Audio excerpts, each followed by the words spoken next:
Next up, it's time to jump into the markets, and since we're in the height of the summer grilling season, we're going to take a look at the beef side of the markets today. And joining the program remotely this week is the owner and operator of Briggs Feed Yard in Seward, Nebraska, Mr. Mike Briggs. And Mike, there's certainly a lot to discuss on the cattle side of the markets this week. What are some things that producers should be paying particular attention to as we anticipate the forthcoming Cattle on Feed report due out next week? Well, I think one of the things producers need to be aware of is the situation we have now is very fluid. Things change constantly, things change daily.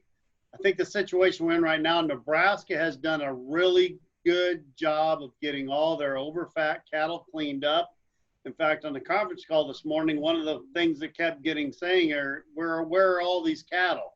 Well, all these cattle that are backed up are down in Kansas and Texas. Now, our slaughter levels have been such, our harvest levels have been such that I think we're doing a really good job cleaning up those cattle. But I think those of us in Nebraska that sit in our little worlds that don't get out very much, I would be one of those people. I don't think we have a full understanding of how many cattle are actually down in Kansas and Texas. Those feed yards are so large and there's so many of them. And it's going to take a while for those guys to catch up and get all those cattle harvested that need to be harvested. You know, when we stand here and look around in Nebraska and look at all the empty feed yards, and we're like, why doesn't this thing take off? In fact, somebody said today, gosh, if it wouldn't be for the virus, we'd probably have $1.50 live cattle. Well, yeah, from our vantage point, that might be correct. But I think there's an awful lot of cattle in the South yet that have to get harvested for this thing to really correct. So, Mike, there's been a lot of talk about producers facing the decision of whether or not to euthanize livestock due to meatpacking bottlenecks. However, for the week ending July 11th, total beef production was up 12.2% from the previous week and 4.2% higher than a year ago. Conversely, cumulative beef production for the year was down 3%. So how should producers be interpreting these numbers, and are we starting to see an uptick in production and processing? Those are curious numbers in my mind. I can't believe that we're 3% lower than last year. The reason you see such a massive amount of increase of actual product is because these animals got backed up. They're so large that we're putting extra pounds on the market. And the production's getting cranked up because as people got over the coronavirus, the COVID, and started coming back to work, they could start harvesting more cattle. The one really good thing, and I think I said this the last time we were together, that the packer has tremendous incentive to harvest as many cattle as he can. And that's great, because if he doesn't have any incentive, this thing drags out a lot longer. But because he's so profitable, that's what I mean by incentive. He's making a lot of money. They're going to try to chew through as many cattle as they can. And now that they've got their employees back, hopefully we can clean this thing up rather quickly. Now, one thing I keep reading is basis is negative right now. Can you explain why that is and how it's affecting prices? Basis is really a fantastic determinant of demand. So what that's kind of saying is, it's true. We've got more fat cattle than there is really demand for the beef, and the amount of cattle. We've kind of overwhelmed the system because of those cattle we backed up.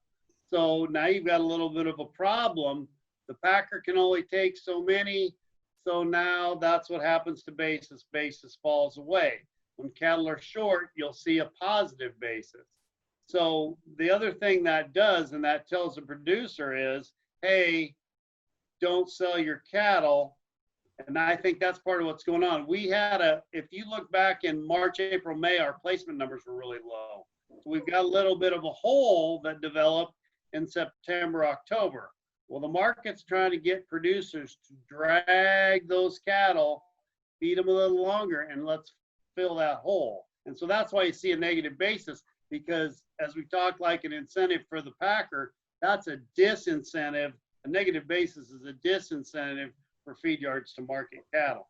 Now, hopefully that disincentive doesn't end up causing a problem down the road, that we make cattle even bigger and put even more meat on the market that the market can't handle. But I think that's the one thing that's been really encouraging to me to drag this out.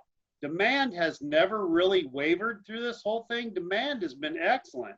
Unfortunately, when we got short meat products because COVID hitting the plants and them not being able to harvest, we got meat shortages and then the price got jacked up.